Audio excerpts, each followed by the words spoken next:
ನಮಸ್ಕಾರ ವೀಕ್ಷಕರೇ, on spot ನ್ಯೂಸ್ಗೆ ಸ್ವಾಗತ. ನಾನು ಸಂಗೀತ. ಕಲಬುರಗಿ ನಗರದಲ್ಲಿ ಲಾ ಆ್ಯಂಡ್ ಆರ್ಡರ್ ಸಂಪೂರ್ಣವಾಗಿ ಹದಗೆಟ್ಟು ಹೋಗಿದೆ. ಮೂವರು ಯುವಕರ ಮೇಲೆ ನಡೆದ ಪೈಶಾಚಿಕ ಕೃತ್ಯ ನೋಡಿದರೆ ಎಲ್ಲೋ ತಾಲಿಬಾನ್ ಐಸಿಸ್ ಮಾದರಿ ಕಾಣುತ್ತಿದೆ ಎಂದು ಶ್ರೀರಾಮ ಸೇನೆಯ ರಾಜ್ಯಾಧ್ಯಕ್ಷ ಸಿದ್ದಲಿಂಗ ಸ್ವಾಮೀಜಿ ಆರೋಪಿಸಿದರು. ಕಲಬುರಗಿಯ ಪತ್ರಿಕಾ ಭವನದಲ್ಲಿ ನಡೆದ ಸುದ್ದಿಗೋಷ್ಠಿಯನ್ನು ಉದ್ದೇಶಿಸಿ ಮಾತನಾಡಿದ ಅವರು, 10 ಲಕ್ಷಕ್ಕೆ ಬೇಡಿಕೆ ಇಟ್ಟಿದ್ದ ದುಷ್ಕರ್ಮಿಗಳು ದುಡ್ಡು ಕೊಡದಿದ್ದಕ್ಕೆ ಬ್ಯಾಟರಿ ಟಾರ್ಚ್ನಿಂದ ಶಾಕ್ ಕೊಟ್ಟಿದ್ದಾರೆ, ಕುತ್ತಿಗೆ ಕಾಲಿನಿಂದ ಒದ್ದಿದ್ದಾರೆ. ಇದು ಅತ್ಯಂತ ಅಮಾನವೀಯ ಕೃತ್ಯವಾಗಿದೆ. ಕಾರು ಮಾರಾಟಗಾರ ಅಮಾಯಕ ಅರ್ಜುನ್ ಮೇಲೆ ಹಲ್ಲೆ ಆದರೂ ಕೂಡ ಕಾಂಗ್ರೆಸ್ ಮುಖಂಡರು ಇನ್ನೂ ಕೂಡ ಮಾತನಾಡುತ್ತಿಲ್ಲ. ಒತ್ತಾಯ ಪೂರ್ವಕವಾಗಿ ದನದ ಮಾಂಸವನ್ನ ತಿನ್ನಿಸಿದ್ದಾರೆ. ಇದು ತಾಲಿಬಾನ್ ರೀತಿಯ ದಾಳಿ ನಡೆಯುತ್ತಿದೆ ಎಂದು ಆರೋಪಿಸಿದ ಅವರು, ರೇವೂರ್ನಲ್ಲಿಯೂ ಕೂಡ ವೈದ್ಯನ ಮೇಲೆ ಹಲ್ಲೆ ಮಾಡಲಾಗಿದೆ. ಕಲಬುರಗಿ ಜಿಲ್ಲೆಯಲ್ಲಿ ಕಾನೂನು ಸುವ್ಯವಸ್ಥೆ ಸಂಪೂರ್ಣವಾಗಿ ಹದಗೆಟ್ಟಿದೆ. ಕಲಬುರಗಿ ಜಿಲ್ಲಾ ಉಸ್ತುವಾರಿ ಸಚಿವರು ಚುನಾವಣಾ ಆಯೋಗ ಸತ್ತಿದೆಯಾ ಅಂತ ಅಂತಾರೆ. ನಾನು ಕೇಳುತ್ತೇನೆ, ಕಾನೂನು ಸುವ್ಯವಸ್ಥೆ ಜೀವಂತ ಇದೆಯಾ ಅಂತ. ರಾಜ್ಯದಲ್ಲಿ ಕಾನೂನು ಸುವ್ಯವಸ್ಥೆ ಸತ್ತೇ ಹೋಗಿದೆ. ಕಲಬುರಗಿ ಜಿಲ್ಲಾ ಉಸ್ತುವಾರಿ ಸಚಿವರು ಇಂತಹ ಘಟನೆ ಜಿಲ್ಲೆಯಲ್ಲಿ ನಡೆದ್ರೂ ಕೃತ್ಯ ಖಂಡಿಸುವುದರಲ್ಲಿ ವಿಫಲವಾಗಿದ್ದಾರೆ. ಇಂತಹ ದಬ್ಬಾಳಿಕೆ ಗುಂಡಾಗಿರಿ ತಡೆಯಬೇಕಾದ ಪೊಲೀಸ್ ಕಮಿಷನರ್ ಏನ್ ಮಾಡುತ್ತಿದ್ದಾರೆ? ಐಸಿಸ್ ಮಾದರಿಯಲ್ಲಿ ದಾಳಿ ಆಗುತ್ತಿದೆ, ಅದರ ಬಗ್ಗೆ ಧ್ವನಿ ಎತ್ತುತ್ತಿಲ್ಲ. ಇನ್ನು ರಮೇಶ್ ದೊಡ್ಮನಿ ವಿರುದ್ಧ ಅನೇಕ ಕೇಸ್ಗಳಿವೆ ಎಂದರು. ಕಾಂಗ್ರೆಸ್ ಅಭ್ಯರ್ಥಿ ಹಾಗೂ ಸಚಿವ ಪ್ರಿಯಾಂಕ್ ಖರ್ಗೆ ಜೊತೆಗೆ ಆರೋಪಿ ರಮೇಶ್ ಫೋಟೋ ತೆಗೆಸಿಕೊಂಡಿದ್ದಾನೆ. ಕಲಬುರಗಿಯಲ್ಲಿ ಇನ್ನು ಇಂತಹ ದುಷ್ಕರ್ಮಿಗಳು ಅನೇಕ ಕೃತ್ಯ ಮಾಡಿದ್ದಾರೆ. ಗಾಂಜಾ ಮಚ್ಚು ತಂದಿದ್ರಲ್ಲಿ ಅವುಗಳ ಬಗ್ಗೆ ತನಿಖೆ ಆಗಬೇಕು ಎಂದು ಒತ್ತಾಯಿಸಿದ ಅವರು, ಈ ಪ್ರಕರಣ ಹೊರಬರದೇ ಇರುವುದಕ್ಕೆ ನಗರ ಪೊಲೀಸ್ ಆಯುಕ್ತ ಆರ್ ಚೇತನ್ ಅವರೇ ಕಾರಣ ಎಂದು ಹರಿಹಾಯ್ದರು. ಪತ್ರಕರ್ತ ಮಿತ್ರರೇ, ಯಾಕೋ ಏನೋ ಗೊತ್ತಿಲ್ಲ, ಇತ್ತೀಚೆಗೆ ಕಲಬುರಗಿ ಜಿಲ್ಲೆ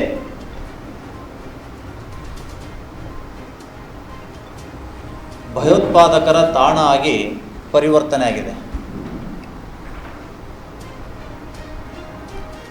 ಕಳೆದ 2-3 ತಿಂಗಳಿಂದ ನಿರಂತರವಾಗಿ ಒಂದಿಲ್ಲ ಒಂದು ಸಮಾಜದ ಮೇಲೆ ದಾಳಿಗಳಾಗ್ತಾ ಇದ್ದಾವೆ.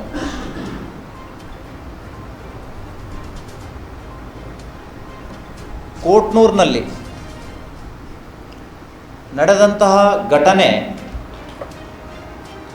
ಮಾಸುವ ಮುನ್ನವೇ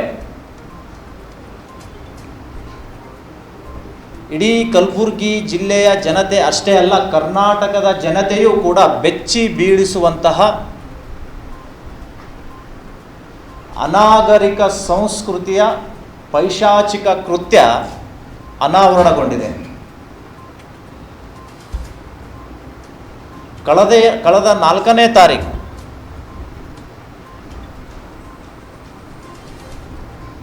ಇಲ್ಲಿರುವಂತಹ ಅರ್ಜುನ್ ಈ ಯುವಕ ಸೆಕೆಂಡ್ ಹ್ಯಾಂಡ್ ಕಾರ್ಗಳನ್ನು ತನ್ನ ಹೊಟ್ಟೆ ಉಪಜೀವನಕ್ಕಾಗಿ ಮಾರಾಟ ಮಾಡುವಂತಹ ಕೆಲಸದಲ್ಲಿ ಆತ ತೊಡಗಿಸಿಕೊಂಡಿರ್ತಾನೆ. ಈತನಿಂದ ಕಾರ್ ಪಡಿಬೇಕು ಅಂತ ಚಿತ್ತಾಪುರ ತಾಲೂಕಿನ ರಮೇಶ್ ದೊಡ್ಮನಿ ದಲಿತ ಸಂಘರ್ಷ ಸಮಿತಿಯ ಸದಸ್ಯರೋ ಅಧ್ಯಕ್ಷರೋ ಏನೋ ಒಂದು ಪದಾಧಿಕಾರಿ ಅವರಿಗಿದೆ, ಇವರಿಗೆ ದುಂಬಾಲ ಬೀಳ್ತಾನೆ, ನೀನೊಂದು ನನ್ನ ಕಾರ್ ಕೊಡಿಸ್ಬೇಕು ಅಂತ. ಸರಿ, ಕಲಬುರಗಿಯಲ್ಲಿ ಒಂದು ಕಾರ್ ಇದೆ, ನಾನು ಕೊಡಿಸ್ತೀನಿ ಅಂತ ಹೇಳಿ ಅವರನ್ನು ಇವರು ಕೂತ್ಕೊಂಡು ಕಲಬುರಗಿಗೆ ಬರ್ತಾರೆ. ಇಲ್ಲಿ ಮತ್ತೊಂದು 2 ಮುಸಲ್ಮಾನ್ ಯುವಕರು ಇವ್ರ ಜೊತೆಗೆ ಸೇರ್ತಾರೆ. ಅದಾದ ನಂತರ ಎಲ್ಲರೂ ಕೂಡ್ಕೊಂಡು ಒಂದು ಗಣೇಶ್ ನಗರ್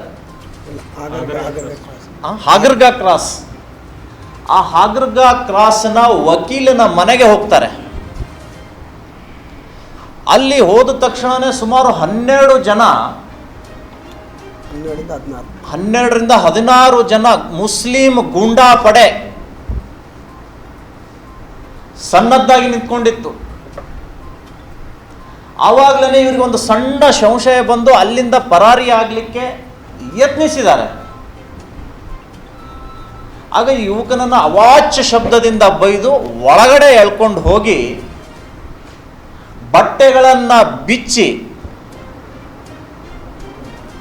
ಯಾವುದೇ ಬಟ್ಟೆ ಇಲ್ಲ ಶರೀರದ ಮೇಲೆ, ನಗ್ನಗೊಳಿಸಿದ್ದಲ್ದೇ ಮನಸೋ ಇಚ್ಛೆ ತಳಿಸಿದ್ದಾರೆ. ಅವರ ಬೇಡಿಕೆ ಇಷ್ಟೇ, ಇವನಿಂದ 10 ಲಕ್ಷ ರೂಪಾಯಿಯನ್ನ ಪಡೆದು ಇವರನ್ನ ಬಂಧನ ಮುಕ್ತಗೊಳಿಸಬೇಕು ಅನ್ನುವಂತಹ ಸಂಚು ಅವರು ರೂಪಿಸಿದ್ರು ಅಂತ ಕಾಣುತ್ತೆ. ದುಡ್ಡು ಕೊಡದೇ ಇದ್ದಂತಹ ಸಂದರ್ಭದಲ್ಲಿ ಬ್ಯಾಟ್ರಿ ಚಾರ್ಜರ್ನ ಶಾರ್ಟ್ ಹೊಡೆಯುವಂಥ ಒಂದು ಯಂತ್ರ ಇದೆ, ತಾವೆಲ್ಲ ನೋಡಿರ್ಬೋದು. ಆ ಯಂತ್ರದಿಂದ ಇವರ ಮರ್ಮಾಂಗಕ್ಕೆ, ಜನನಾಂಗಕ್ಕೆ ಕರೆಂಟ್ ಶಾಕ್ ಅನ್ನ ಕೊಡ್ತಾರೆ. ಕುತ್ತಿಗೆಗೂ ಕೂಡ ಅದನ್ನ ಉಪಯೋಗಿಸ್ತಾರೆ. ಧ್ವನಿ ಎತ್ತಿದ್ರೆ ಆವಾಜ್ ಮತ್ ಕರೋ ಅಂತ ಭಯ ಆಗ್ತಾರೆ. ಒಬ್ಬನಂತೂ ತನ್ನ ಬೂಟಗಾಲಿನಿಂದ ಮರ್ಮಾಂಗದ ಮೇಲೆ ಕಾಲಿಟ್ಟಂತಹ ದೃಶ್ಯ ಇಡೀ ಮಾನವ ಕುಲ ನಾಚಿಕೆ ಪಡುವಂತಹ ಕೃತ್ಯ ಇವತ್ತು ಕಲಬುರಗಿ ಈ ನಗರದಲ್ಲಿ ನಡೀತಾ ಇದೆ. ಅಂದರೆ ಕಾನೂನಿನ ಸುವ್ಯವಸ್ಥೆ ಎಷ್ಟು ಹದಗೆಟ್ಟಿದೆ ಅನ್ನುವಂಥದ್ದನ್ನು ನೀವು ಅರ್ಥ ಮಾಡ್ಕೊಳ್ಬೇಕಾಗಿದೆ. ಕೆಲ ಕಾಂಗ್ರೆಸ್ ನಾಯಕರು ಚುನಾವಣೆಯಲ್ಲಿ ಕಣ್ಣೀರು ಸುರಿಸ್ತಾರೆ. ಕೋಡ್ನೂರು ಘಟನೆ ಆದಂತಾಗ ಕಣ್ಣೀರು ಸುರಿಸಲಿಲ್ಲ ಅವರು.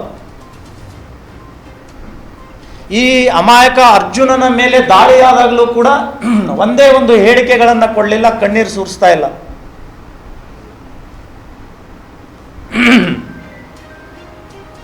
ಈ ಯುವಕನ ಮೇಲೆ ಬೀರ್ ಕುಡಿದು ತಲೆ ಮೇಲೆ ಉಳಿದ್ದಾರೆ, ಗುಟ್ಕಾ ತಿಂದು ಮುಖದ ಮೇಲೆ ಉಗಿದಿದ್ದಾರೆ. ಬೇಡ ಬೇಡ ಅಂದ್ರೂ ಕೂಡ ಮಟನ್, ದನದ ಮಾಂಸವನ್ನ ತಾಲಿ ಅಂತಾರೆ, ಆ ತಾಲಿಯನ್ನ ಒತ್ತಾಯದಿಂದ ತಿನ್ನಿಸಿರುವಂತಹದ್ದು ಕೂಡ ಈ ಯುವಕ ನಮ್ಮ ಎದುರಿಗೆ ಹೇಳ್ತಾ ಇದ್ದಾನೆ. ಆ ಸಂಪೂರ್ಣವಾದ ಚಿತ್ರಣ ನೋಡಿದರೆ ನಮಗೆ ತಾಲಿಬಾನ್ ಮತ್ತು ಅಮೆರಿಕ ಯುದ್ಧ ನಡೆದಂತಹ ಸನ್ನಿವೇಶ ನೆನಪಾಯಿತು. ತಾಲಿಬಾನ್ ಉಗ್ರರಿಗೆ ಅಮೆರಿಕ ಸೇನೆ ಕಿರುಕುಳ ಕೊಡುತ್ತೆ ಅನ್ನುವಂತಹ ಕೆಲವು ವಿಡಿಯೋಗಳು ಹರಿದಾಡ್ತಾ ಇತ್ತು. ಇರಾನ್ ಅಂಡ್ ಇರಾಕ್, ಸಿರಿಯಾದಲ್ಲಿಯೂ ಕೂಡ ಇಂಥ ಘಟನೆ ನಡೀತು, ಐಸಿಸ್ ಮಾದರಿಯ ದಾಳಿಗಳು. ಆ ರೀತಿಯಾದಂತಹ ದಾಳಿಗಳು ಇವತ್ತು ನಮ್ಮ ಕಲಬುರಗಿಯಲ್ಲಿ ನಡೀತಾ ಇದೆ ಅಂದರೆ ಯಾರು ಹೊಣೆ ಇದ್ದು, ಯಾರು ಹೊಣೆ ಹೊರಬೇಕಿದ್ದು? ಒಂದು ವಾರದ ಹಿಂದೆನೆ ರಾವೂರ್ನಲ್ಲಿ ಒಬ್ಬ ವೈದ್ಯ, ಆ ವೈದ್ಯನನ್ನ 4 ಜನ ಮುಸಲ್ಮಾನರು ಹಿಡಿದು ರೂಮಲ್ಲಿ ಹಾಕಿ ಅವನನ್ನು ಕೂಡ ಬೆತ್ತಲೆ ಮಾಡಿ ಬಾಯಲ್ಲಿ ಬಟ್ಟೆ ತುರುಕಿ ಅಮಾನುಷವಾಗಿ ಥಳಿಸಿರುವಂತಹದ್ದು ಇವತ್ತು ಪತ್ರಿಕೆಯಲ್ಲಿ, ಮುಖಪುಟದಲ್ಲಿ ಮತ್ತು ಮಧ್ಯಪುಟಗಳಲ್ಲಿ ಅದನ್ನ ಮುದ್ರಣ ಆಗಿದ್ದು ತಾವೆಲ್ಲ ನೋಡಿದಿರಿ. ಏನ್ರಿ, ಎಲ್ಲಿ ಕಾನೂನಿದೆನಾ? ಕಲಬುರಗಿಯಲ್ಲಿ ಸ್ತ್ರೀ ರೋಗ ಹಾಗೂ ಮಕ್ಕಳ ಚಿಕಿತ್ಸೆಗಾಗಿಯೇ ಪ್ರತ್ಯೇಕ ಆಸ್ಪತ್ರೆ ಪ್ರಾರಂಭ. ಸುಜಿನಿ ಕಲ್ಯಾಣ ಕರ್ನಾಟಕ ಭಾಗದ ಅತ್ಯಾಧುನಿಕ ತಾಯಿ ಮತ್ತು ಶಿಶುವಿನ ಆರೈಕೆಯ ಆಸ್ಪತ್ರೆ, ಸ್ತ್ರೀ ರೋಗ ತಜ್ಞ ಖ್ಯಾತ ವೈದ್ಯರು ಹಾಗೂ ಮಕ್ಕಳ ತಜ್ಞ ಖ್ಯಾತ ವೈದ್ಯರ ತಂಡದಿಂದ ಕಡಿಮೆ ದರದಲ್ಲಿ ಚಿಕಿತ್ಸೆ, ವಿಶ್ವ ದರ್ಜೆಯ ಉಪಕರಣಗಳ ಮತ್ತು ಅತ್ಯಾಧುನಿಕ ಐಸಿಯು, ಎನ್ಐಸಿಯು ಹಾಗೂ ಇತರೆ ಸೌಲಭ್ಯಗಳಿಂದ ಮಕ್ಕಳಿಗೆ ಗುಣಮಟ್ಟದ ಆರೈಕೆ. ಸುಜಿನಿ ಆಸ್ಪತ್ರೆಯಲ್ಲಿನ ಸೌಲಭ್ಯಗಳು: ದಿನದ 24 ಗಂಟೆಯಲ್ಲಿ ತುರ್ತು ಸೇವೆ, ಹೈ ರಿಸ್ಕ್ ಗರ್ಭಧಾರಣೆ, ಒಬೆಸ್ಟ್ರಿಕ್ ಐಸಿಯು, ನವಜಾತ ಮತ್ತು ಶಿಶು ಐಸಿಯು, ಶಿಶು ಸಂಬಂಧಿತ ಶಸ್ತ್ರಚಿಕಿತ್ಸೆ, ಲ್ಯಾಪ್ರೋಸ್ಕೋಪಿ, ಲಸಿಕಾಕರಣ, ತಜ್ಞ ವೈದ್ಯರ ಸಲಹೆ, ಡಯಾಗ್ನೋಸ್ಟಿಕ್ ಮತ್ತು ಅಲ್ಟ್ರಾಸೌಂಡ್ ಸೇರಿದಂತೆ ಅನೇಕ ಸೌಲಭ್ಯಗಳು ನಿಮ್ಮ ಸುಜಿನಿ ಆಸ್ಪತ್ರೆಯಲ್ಲಿ ಲಭ್ಯ. ಹೆಚ್ಚಿನ ಮಾಹಿತಿಗಾಗಿ ಸಂಪರ್ಕಿಸಿ ಸುಜಿನಿ ಆಸ್ಪತ್ರೆ, ಬಿಗ್ ಬಜಾರ್ ಎದುರುಗಡೆಗೆ, ಕಲಬುರಗಿ. ದೂರವಾಣಿ ಸಂಖ್ಯೆ 08472727227 ಅಥವಾ ಮೊಬೈಲ್ ನಂಬರ್ 9900427814.